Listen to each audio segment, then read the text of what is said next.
Yang Xinxin tidak ragu sedikit pun. Justru, ia memandang Zhang Yi dengan tatapan penuh kekaguman. Tentu saja tidak masalah, kakak. Pikiranmu benar. Ia melanjutkan, manusia, terutama mereka yang belum pernah melalui kerasnya tempaan peradaban, adalah makhluk yang sederhana dan murni. Sumber spiritual mereka pun paling jernih. Itu tentu jauh lebih unggul dibandingkan bahan ekstraksi dari kelabang tanah. Kalau kakak memang punya niat seperti itu, kita harus membangun sebuah lapangan percobaan berskala sangat besar.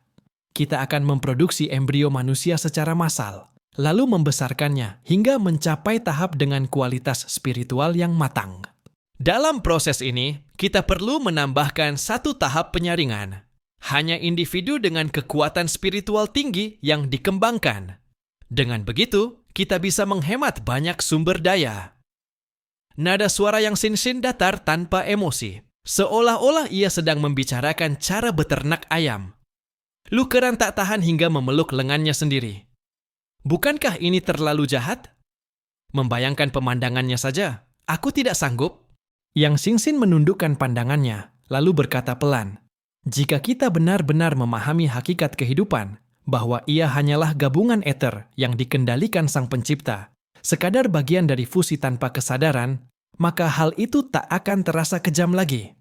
Zhang Yi teringat pada gerbang pemusnahan abadi di wilayah barat daya dan pada tombak Longinus di bawah mata iblis yang ditempa dari tak terhitung banyaknya jiwa makhluk hidup. Seketika ia merasa makna dan nilai kehidupan memang sulit diukur secara pasti. Kadang, kehidupan bisa dinilai dan diukur. Terutama ketika seluruh ras berada di ambang kepunahan, maka nilai satu individu pun menjadi tidak seberapa. Zhang Yi berpikir sejenak, lalu berkata, aku hanya merasa, konsep ini layak untuk diteliti. Ia menatap Zhou Ke'er dan Yang Xinxin. Ke'er, kau ahli di bidang bioteknologi. Kalian berdua bisa melakukan eksperimen ini kalau ada waktu. Kalau ternyata memungkinkan, mungkin kita bisa menemukan jalan pintas untuk evolusi manusia. Sekilas terdengar berlebihan. Bagaimanapun, para individu kuat di dunia saat ini muncul karena dua hal. Satu adalah bencana kepunahan biologis besar, dan yang lain adalah kebangkitan peradaban kuno tingkat dewa. Pelepasan energi kehidupan setara dengan puluhan miliar makhluk hidup telah melahirkan manusia dan berbagai individu mutan dari peradaban bawah tanah. Zhang Yi bahkan mulai memiliki gagasan yang berani. Kalau fragmen ether muncul setelah peleburan sel-sel reproduksi, maka kita bisa dengan mudah mendapatkan fragmen ether dalam jumlah miliaran, bahkan triliunan. Tentu saja, itu hanya sebuah lelucon. Namun dari ucapannya itu, sikap Zhang Yi sudah jelas. Eksperimen harus dilakukan. Lu Keran mengangkat bahunya. Kalau kakak ingin melakukannya, lakukan saja. Lalu matanya melirik ke atas dan berkata pelan, bahkan jika kita tidak melakukannya, mungkin orang lain sudah lebih dulu melakukannya. Kalimat itu membuat dahi Zhou Ke'er mengernyit, dan tatapan Zhang Yi pun menjadi lebih dalam. Itulah yang sebenarnya paling aku khawatirkan. Sejak dunia memasuki zaman akhir, manusia rela melakukan apapun demi menjadi kuat dan bertahan hidup dari bencana besar. Selama ada peluang untuk menjadi lebih kuat, bahkan jika harus memakan kotoran, banyak orang tetap akan melakukannya tanpa ragu. Zhou Ke'er menarik napas panjang. Baiklah, serahkan urusan ini padaku. Zhang Yi turun dari singgasananya, berjalan ke arah Zhou Ke'er, lalu memeluknya erat. Eksperimen semacam ini hanya bisa diserahkan padanya. Sebagai seorang dokter, Zhou Ke'er memiliki kemampuan menerima kenyataan pahit dan eksperimen tak manusiawi lebih baik dibanding yang lain. Jangan memaksakan diri. Kalau harus melakukan sesuatu yang terlalu kejam, hentikan saja. Zhou Ke'er mengangguk pelan. Hal terpenting yang harus dipastikan adalah waktu kedatangan fragmen ether dari dimensi tinggi. Dan apakah embrio sudah memiliki kesadaran diri pada saat itu? Jika pada tahap itu embrio masih berada di fase awal, dari sudut pandang biologi belum bisa disebut manusia, maka aku rasa hal itu masih bisa diterima. Zhang Yi mengangguk. Baiklah, lakukan percobaan dulu. Sekarang kita punya banyak sumber daya untuk digunakan. Jika berhasil, maka hal ini setara dengan mengubah sumber daya material menjadi fragmen ether. Mata yang Sin berkilat aneh, namun ia tidak mengatakan apapun lagi. Sebab definisi kehidupan berbeda bagi setiap orang. Mungkin pada saat fragmen ether disuntikkan ke dalam embrio, kesadaran kehidupan baru saja lahir. Siapa yang tahu apa hasil akhirnya? Namun satu hal pasti, yang Sin sudah memutuskan, jika jalan ini terbukti bisa ditempuh, maka ia akan melakukannya tanpa ragu. Zhang Yi selesai mengatur berbagai urusan di sekelilingnya. Yang tersisa hanyalah menunggu. Menunggu hingga pembersihan medan perang selesai.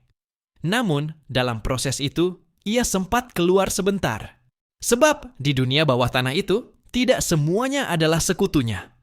Ada juga pihak luar, yang dimaksudkannya adalah pasangan dari Columbia, anggota Asosiasi Ilmu Pengetahuan Alam. Lukeran kini sudah sepenuhnya menguasai tirai besi langit, sehingga seluruh wilayah Kekaisaran Wulan berada di bawah kendalinya. Dengan cepat, Zhang Yi melacak keberadaan mereka. Profesor Da Vinci dan Brian, setelah pertempuran berakhir, pergi ke Institut Penelitian Sains Kekaisaran dan arsip naskah kuno. Seperti Zhang Yi, mereka berdua juga tertarik pada teknologi dan sejarah negeri ini. Saat Zhang Yi tiba, keduanya sedang menelusuri dokumen di arsip raksasa itu. Meski beberapa naskah kuno masih tersimpan, teknologi modern tidak lagi mengandalkan buku rapuh. Semua data telah didigitalisasi. Profesor Da Vinci berada di pusat arsip dengan cekatan mengunduh seluruh data dari sistem. Oh Tuhan, data di sini luar biasa besar. Media penyimpanan yang kubawa tidak cukup menampung semuanya. Aku tidak terlalu tertarik pada peradaban modern mereka. Lebih baik mulai dari sejarah kuno saja. Profesor itu sibuk bekerja ketika Zhang Yi melangkah masuk dari luar. Yo, sibuk sekali rupanya. Ia tersenyum dan melambaikan tangan. Brian, si anjing setia, langsung menegakkan telinganya dan tersenyum sambil mengangkat kaki depannya. Hah, Chaos, kau datang juga. Ia mendekati Zhang Yi, menatapnya sebentar, dan mendapati bahwa meski tubuh Zhang Yi berbau darah, semuanya berasal dari kaum manusia kadal. Ia berkata dengan nada takjub, Astaga, kau membunuh si kadal raksasa itu dan sama sekali tidak terluka? Gila, Chaos, kau benar-benar jenius. Profesor Da Vinci menimpali. Jika seseorang dengan pertahanan absolut sampai terluka, itu bukan luka ringan. Itu pasti berarti kekalahan. Jadi, pertarungannya pasti tidak mudah. Bukankah begitu? Zhang Yi mengangguk. Benar sekali. Aku bertarung dengannya setengah hari penuh dan menghabiskan banyak sumber daya. Tapi, setidaknya hasil akhirnya sesuai yang kuharapkan. Zhang Yi tidak menghentikan tindakan Profesor Da Vinci. Ia membiarkan saja pria itu memperoleh semua informasi tersebut. Itu semua adalah bagian dari kesepakatan yang telah dijanjikan sebelumnya. Sebagai imbalan karena mereka, satu manusia dan satu anjing, telah membantu dalam pertempuran ini. Da Vinci sendiri tidak tertarik pada sumber daya strategis itu. Ia bukan Zhang Yi dan tidak mungkin membawa begitu banyak perbekalan penting. Yang ia sukai hanyalah hal-hal yang menarik. Profesor Da Vinci, Brian, terima kasih banyak sudah datang membantu kali ini. Tapi aku jadi berpikir, kalau kalian kembali ke Columbia nanti, bukankah tindakan kalian datang diam-diam untuk membantu kami berperang bisa menimbulkan masalah bagi kalian? Zhang Yi bertanya dengan senyum ramah di wajahnya. Da Vinci mengambil sebuah buku tua dari lemari kaca di sampingnya, lalu mengenakan sebuah monokel berwarna hijau. Informasi di atas buku itu segera ia pindai dengan cepat, namun untuk menerjemahkan isi tulisan tersebut bukanlah hal yang mudah. Bagaimanapun juga, ia bukan yang Sin yang bisa mengendalikan otak kaum manusia kadal untuk mendapatkan data tulisan secara langsung.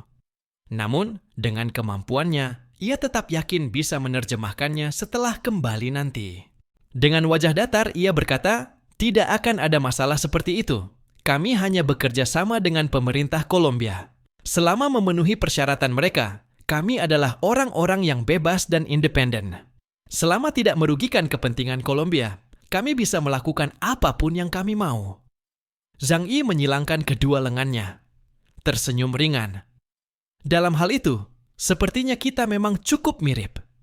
Tapi, ia menatap pria dan anjing di depannya. Matanya berkilat dengan warna aneh. Karena kalian ini adalah tentara bayaran, bagaimana kalau kalian mempertimbangkan untuk bekerja denganku? Jika kalian ikut denganku, akan ada lebih banyak kesempatan untuk menyentuh hal-hal luar biasa di dunia ini. Zhang Yi mulai berniat merekrut mereka. Bagaimanapun, di depannya berdiri seekor anjing luar biasa sekelas uskup dan seorang ilmuwan jenius eksentrik dengan otak di luar nalar manusia biasa. Kami tidak bekerja untuk siapapun. Itu terlalu membosankan. Profesor Da Vinci menjawab dengan nada datar. Namun, kalau lain kali engkau menemukan tempat menarik seperti ini lagi, panggil saja kami. Kami pasti datang. Begitu ia berkata demikian, wajahnya menampakkan senyum penuh semangat. Jelas bahwa dari misi kali ini, ia memperoleh hasil yang sangat besar. Zhang Yi menaikkan alisnya. Meskipun sedikit kecewa, ia bisa memahami keputusan itu. Jadi, hubungan kalian dengan organisasi pupil itu? Tentu saja, kami hanya saling memanfaatkan. Sesuai perjanjian, bila mereka membayar cukup mahal, ketua organisasi pupil bisa meminta kami bertindak. Selain itu, tak seorang pun bisa memaksa kami melakukan apapun. Orang-orang dari organisasi pupil itu hanyalah sekelompok makhluk malang yang tahu lebih awal bahwa kiamat akan datang, lalu berkelompok hanya demi bisa bertahan hidup. Guk, kau bicara begitu, apa kau lupa aku juga termasuk bagian dari mereka? Brian menggonggong protes dengan nada kesal. Waktu itu kau sendiri malas bergabung, jadi aku yang didorong keluar, kan? Profesor Da Vinci memutar matanya dengan sikap meremehkan. Tapi toh kau tidak menolak ketika mereka memberimu makanan anjing, bukan? Itu, hal-hal seperti itu tidak bisa dijelaskan begitu saja. Aku hanya tidak tega menolak niat baik mereka. Zhang Yi melihat manusia dan anjing itu berdebat kecil, merasa suasana di antara mereka justru terasa hangat. Seorang ilmuwan tua eksentrik dan seekor anjing yang tampak ceroboh namun sesungguhnya sangat setia. Sungguh kombinasi yang unik. Ia tersenyum tipis. Sesuai kesepakatan, kalian boleh melakukan penelitian sesuka hati di sini. Selain itu, adakah yang kalian butuhkan? Senjata, energi, atau sampel biologis? Semua akan kusediakan. Profesor Da Vinci melirik Zhang Yi. Apa kau ingin kami, begitu kembali ke Kolombia, merahasiakan apa yang terjadi di sini? Zhang Yi tersenyum lembut. Kalau kalian bisa melakukannya, itu tentu yang terbaik. Tapi itu sepenuhnya keputusan kalian. Kalaupun ingin menceritakannya, aku bisa memahaminya. Zhang Yi hanya berharap kabar tentang kehancuran Kekaisaran Wulan bisa disebarkan sedikit lebih lambat. Namun, ini bukanlah ancaman, melainkan permintaan tulus kepada seorang teman. Kepada orang-orang yang membantunya, Zhang Yi selalu menunjukkan rasa hormat. Itu adalah prinsip dasar hidupnya. Ia boleh bertarung demi kepentingan, boleh bersikap keras dan tanpa ampun, namun ia tidak akan pernah mengkhianati sahabatnya. Klik. Profesor Da Vinci menutup buku tua di tangannya. Buku yang telah berkali-kali diperbaiki itu masih meneteskan abu kering dari halamannya. Kalau kau mau memberiku sedikit saja sampel biologis dari penjaga gerbang neraka itu, aku bersumpah tidak akan mengungkapkan satu pun hal yang kulihat di sini hari ini. Profesor Da Vinci menatap Zhang Yi. Matanya yang biasanya seperti mata ikan mati, kini menyipit, namun kali ini penuh kesungguhan. Sebuah janji untuk ditukar dengan sampel biologis berharga dari makhluk sekelas ksatria. Percaya atau tidak percaya, semuanya bergantung pada rasa saling menghormati dan prinsip hidup masing-masing. Zhang Yi menunduk merenung sesaat, lalu cepat mengangkat kepala dan tersenyum. Baik, kesepakatan diterima. Keduanya berjabat tangan. Dalam mata mati milik Profesor Da Vinci, tampak seberkas kelembutan yang jarang terlihat. Dipercaya oleh seseorang, terutama oleh orang sekuat Zhang Yi, adalah sesuatu yang patut dibanggakan. Zhang Yi segera mengambil sedikit serpihan tubuh Zheng Lo dan menyerahkannya pada Da Vinci di dalam sebuah kotak. Kalau begitu, kami akan tinggal di sini selama sekitar 1 minggu lagi. Semoga kalian bersenang-senang. Setelah berkata demikian, Zhang Yi melambaikan tangan, membuka gerbang dimensi, dan pergi dari sana. Da Vinci menatap sampel biologis Deng Lo di tangannya, sulit menyembunyikan sorak kegirangan di matanya. Brian mendekat dengan rasa ingin tahu, lalu berkata, "Tidak percaya. Orang itu benar-benar memberimu benda seberharga itu?" Profesor Da Vinci menjawab, "Dia orang yang sangat cerdas. Karena hanya orang cerdas yang tahu bahwa kejujuran adalah cara paling efisien dalam berurusan. Tapi kejujuran seperti itu hanya bisa terjadi di antara orang-orang cerdas. Karena selalu ada orang bodoh yang mengira kebohongan, dan pengkhianatan adalah tanda bahwa mereka lebih pintar dari yang lain." Saat ini, Zhang Yi tidak perlu melakukan apapun lagi, karena semua sudah diatur oleh Yang Xingxin. Aset Kekaisaran Wulan sangat besar. Selain sebagian besar sumber daya strategis yang telah diambil Zhang Yi, masih ada banyak barang berharga lainnya. Misalnya, berbagai teknologi dari pusat penelitian mereka. Meskipun tingkat teknologi Kekaisaran Wulan tidak setinggi bangsa Chang Yuan, namun mereka tetap memiliki keunggulan tersendiri, terutama di bidang bioteknologi. Sedangkan baju zirah End of Armor yang disita oleh Yang Xingxin ternyata hanya bisa diaktifkan melalui verifikasi DNA dan hanya bisa dikendarai oleh seseorang dengan darah murni keluarga kerajaan. Namun, begitu benda itu sampai ke tangan Lukeran, semua itu bukan lagi masalah. Sejak Lukeran mengambil alih Sky Curtain, negeri itu kini sepenuhnya telah menjadi milik Zhang Yi. Pada saat itu, Zhang Yi baru saja mengeluarkan sisa sekitar sepertiga dari sumber spiritual Zhenglo, Sang Panglima Agung. Ia memisahkan kurang dari 1/10 bagian dari kekuatan itu, lalu menyimpannya ke dalam wadah penyimpan energi. Sisa kekuatannya diserap langsung ke dalam tubuhnya sendiri. Sekejap kemudian, arus energi yang sangat besar mengalir deras ke seluruh tubuh Zhang Yi, membuat kepalanya terasa seperti hendak meledak. Aliran dahsyat itu membanjiri tubuhnya, dan kekuatan yang terserap kali ini bahkan melebihi total energi spiritual yang ia miliki sebelumnya. Ras dan kemampuan khusus di dunia ini terbentuk seperti piramida. Semakin tinggi kedudukannya, semakin sedikit jumlahnya, tetapi semakin kuat kekuatannya. Rentang peningkatan dari 40.000 hingga 50.000 titik membutuhkan energi spiritual dalam jumlah yang sangat menakutkan. Bahkan Zhenglo, Sang Panglima Agung, hanya bisa mencapai tingkat White Knight setelah kiamat melanda dunia manusia dengan menangkap energi spiritual yang tersebar dari kematian manusia dalam jumlah besar, serta memadukan kekuatan seluruh negaranya. Karena itu, sepertiga sumber kekuatan ini saja sudah merupakan energi yang luar biasa bagi Zhang Yi. Beruntung, Zhang Yi saat ini telah melewati pembaptisan samudra energi spiritual di Istana Tianyu. Wujud spirit bodinya telah mencapai tingkat penyempurnaan tertinggi, dan hambatan dalam jalur peningkatannya pun telah terbuka. Kemampuannya menyerap energi dari luar meningkat berkali lipat. Jika dalam keadaan normal, untuk menyerap sepertiga kekuatan ini secara penuh, Zhang Yi membutuhkan waktu bertahun-tahun agar energi itu benar-benar menjadi miliknya. Namun, meskipun demikian, ia tetap memerlukan waktu lama untuk benar-benar menyatu dengan kekuatan baru itu. Dalam waktu singkat saja, lonjakan energi yang luar biasa telah membuat indeks kemampuan khususnya meningkat sekitar 2.000 titik. Zhang Yi baru membuka matanya setelah waktu cukup lama berlalu. Setelah dimensi kehidupannya meningkat, ia merasa cara pandangnya terhadap dunia ini berubah secara drastis.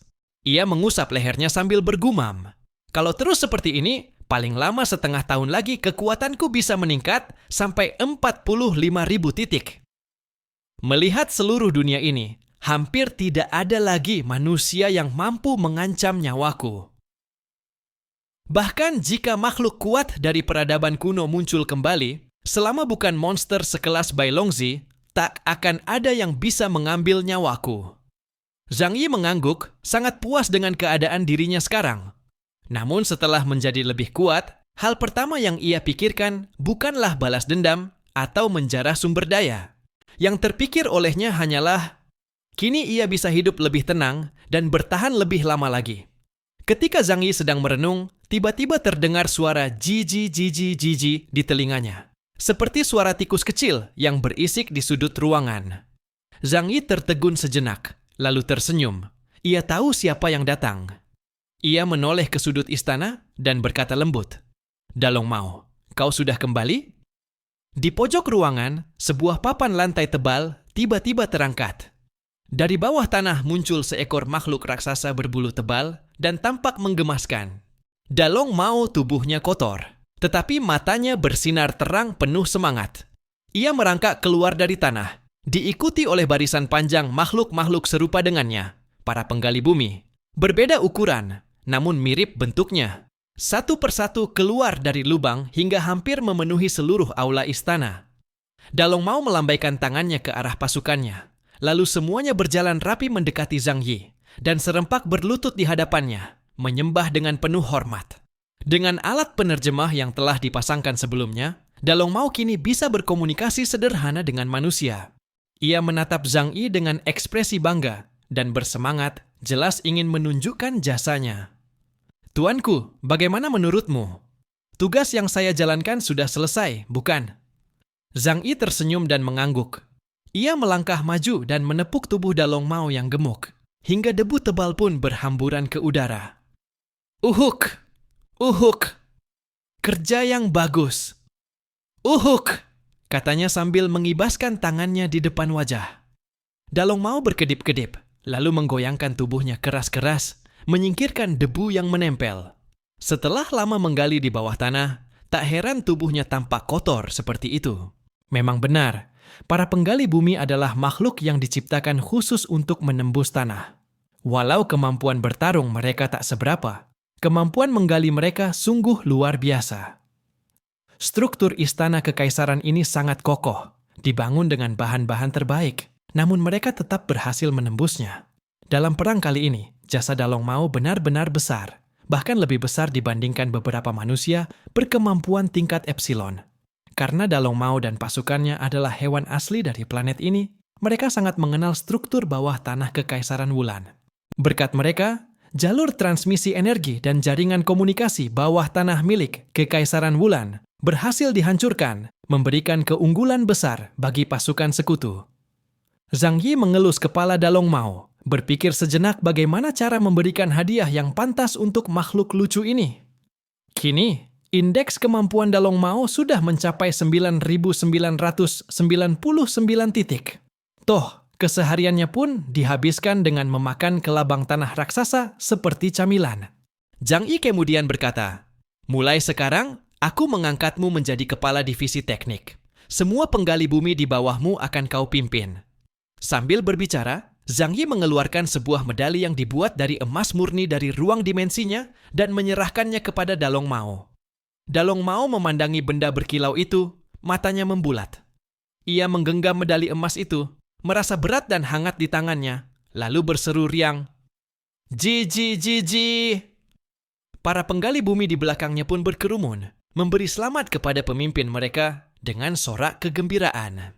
Zhang Yi hanya tersenyum kecil dan mengusap hidungnya. Ia sebenarnya bukan sedang mempermainkan Dalong Mao. Hanya saja, untuk saat ini, ia memang tidak tahu apa lagi yang bisa diberikan kepadanya. Selama ini, apapun yang bisa ia berikan kepada makhluk lucu itu, sudah ia berikan semuanya. Dengan begitu, pembersihan sisa-sisa Kekaisaran Wulan masih akan berlangsung lama. Tidak ada lagi hal mendesak untuk dikerjakan.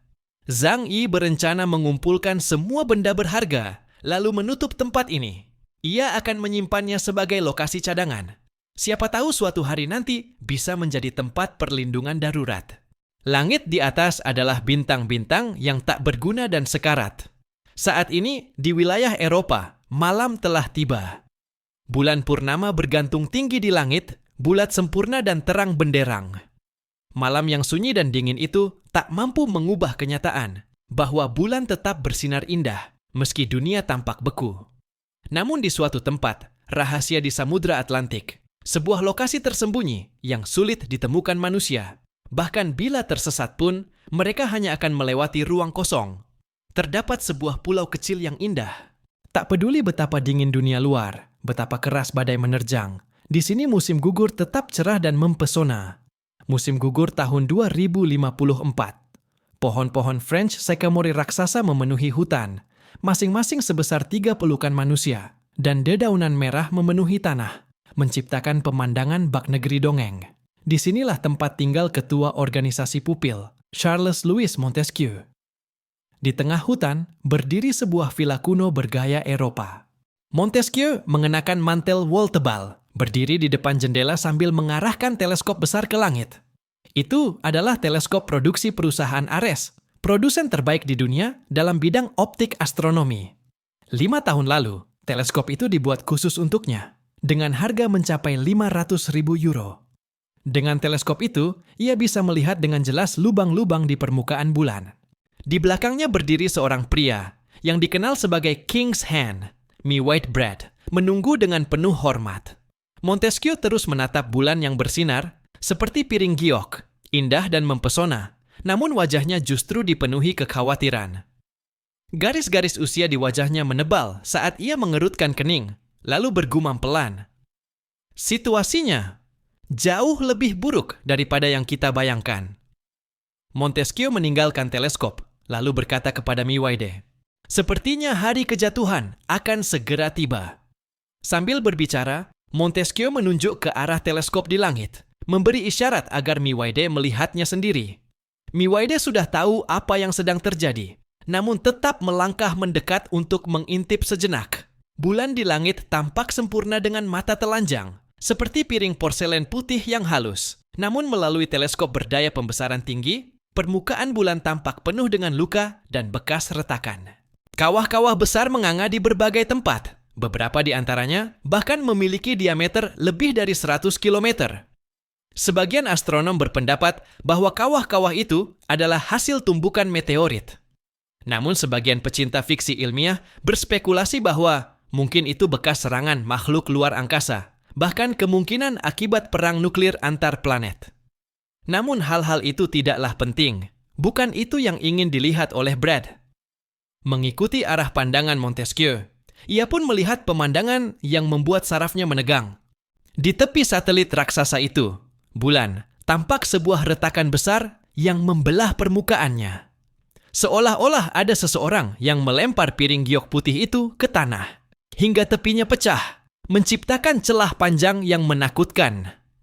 Retakan itu begitu besar, seakan-akan sebentar lagi ada bagian dari bulan yang akan terlepas dan jatuh ke bumi. Ini, jika dilihat dari ukurannya, panjang retakan itu setidaknya lebih dari 100 km. Selain itu, di sekelilingnya juga tampak banyak celah kecil dan pecahan tidak stabil yang mengelilinginya. Suara Mi White mulai bergetar karena ketakutan. Jika sebongkah batu sebesar itu jatuh ke bumi, maka karena gaya gravitasi, dampaknya pasti menimbulkan kehancuran yang tak terbayangkan. Meskipun sebagian besar batu itu mungkin terbakar saat menembus atmosfer, sisa pecahannya saja sudah cukup untuk menciptakan bencana berskala global. Harus diketahui, pada akhir zaman prasejarah dahulu, hanya satu meteorit berdiameter 10 km yang menabrak bumi sudah menyebabkan gempa bumi, tsunami, dan letusan gunung berapi di seluruh dunia. Jika dilihat dari sudut pandang ilmu pengetahuan modern, kejadian itulah yang menyebabkan kepunahan umat manusia pada masa itu. Dan kali ini, bahkan dirinya, seorang anggota tingkat tinggi dari organisasi AI, tidak akan berbeda dari manusia biasa. Semua akan mati bersama dalam bencana besar ini. Montesquieu berdiri tegak dengan tangan di belakang punggung, wajahnya penuh keseriusan. Tak kusangka hal ini datang secepat ini. Ini benar-benar di luar perkiraan. Padahal, menurut catatan dalam kitab suci, seharusnya bukan di waktu ini. Punggung Mi White sudah basah oleh keringat dingin dan telapak tangannya terasa lengket. Ia berdiri dengan kaku, menatap Montesquieu dan berkata, "Kita harus melakukan sesuatu." Tempat perlindungan bawah tanah sudah dibangun sebagian, terletak di kedalaman 7.800 meter di bawah tanah. Di sana disimpan persediaan makanan, air bersih, dan oksigen yang cukup untuk 1.000 orang hidup selama 100 tahun. Selain itu, di Mars, meskipun proyek kolonisasi Elon Freeman tidak berjalan terlalu lancar, namun hampir setengah dari kelompok imigran pertama masih bertahan hidup. Itu bisa menjadi pilihan kedua. Belum sempat Mi White menyelesaikan kalimatnya, Montesquieu mengangkat tangannya, memberi isyarat agar ia diam. "Mi White, cukup. Tenangkan dirimu. Sekarang kau terlalu panik, dan itu akan membuat otakmu tak bisa berpikir jernih." Ia berjalan ke arah lemari anggur bersuhu tetap, mengambil sebotol anggur merah kelas Chateau dari Bordeaux, Prancis, lalu menuangkan 2 gelas. Ia menyerahkan salah satunya kepada Miwaide. Tanpa memperhatikan tata krama, Miwaide langsung menenggak seteguk besar. Efek alkohol sedikit menenangkan ketakutannya. Ia duduk di sofa, menunduk dalam diam, walau rasa cemas masih tampak jelas di wajahnya. Montesquieu duduk di sofa sebelahnya, perlahan berkata, "Hal pertama yang harus kita pikirkan adalah, apakah bencana ini bisa dicegah?" Dicegah? Miwaide mengernyit. Pemandangan tadi terlalu mengerikan, tampak mustahil untuk diatasi oleh kekuatan manusia. Sekalipun manusia paling kuat di dunia, kekuatannya hanya bisa menimbulkan kehancuran di bumi. Tidak mungkin memengaruhi bulan, hingga seperti terpotong sebagian, begitu rupa. Montesquieu terdiam sejenak sebelum berkata, "Peristiwa ini pasti bukan hanya kita yang mengetahuinya. Gereja Junzeng juga akan segera menyadarinya. Mereka tahu tentang hari kejatuhan, jadi pasti tidak akan mengabaikan anomali di langit. Sekarang bukan waktunya bagi kita untuk saling bertarung. Untuk mengatasi krisis ini sepenuhnya, seluruh umat manusia harus bersatu." Miwaide menghabiskan sisa anggurnya, lalu menatap Montesquieu. "Maksud Anda, kita harus bekerja sama dengan para fanatik itu? Tapi bagaimana jika mereka justru menantikan bencana ini datang? Bukankah mereka percaya bahwa mengorbankan seluruh umat manusia akan membawa mereka ke surga? Itu gila." Dalam kitab suci tertulis bahwa pada hari kejatuhan, dunia akan dilanda malapetaka besar. Gerbang neraka akan terbuka, iblis-iblis akan keluar, dan seluruh dunia akan diselimuti api. Hanya mereka yang taat kepada Tuhan yang akan diselamatkan dan masuk ke surga. Namun bagi anggota organisasi AI, masuk ke surga berarti melepaskan tubuh fana dan kembali menjadi energi, sama saja dengan kematian. Montesquieu menuangkan anggur lagi, lalu berkata pelan, "Slogan-slogan itu hanya untuk dikumandangkan. Aku tidak percaya Alexander ke-10 adalah orang gila seperti itu." Jika dia benar-benar sebodoh itu, dia tidak mungkin bisa menjadi paus di Vatikan dan menahan kekacauan besar di dalam gereja Junzeng. Miwaide perlahan mulai tenang kembali.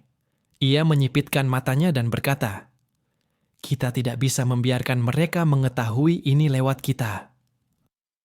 Yang harus kita lakukan sekarang adalah menggunakan pengaruh kita di berbagai negara untuk memastikan pemerintah-pemerintah besar memahami betapa seriusnya masalah ini.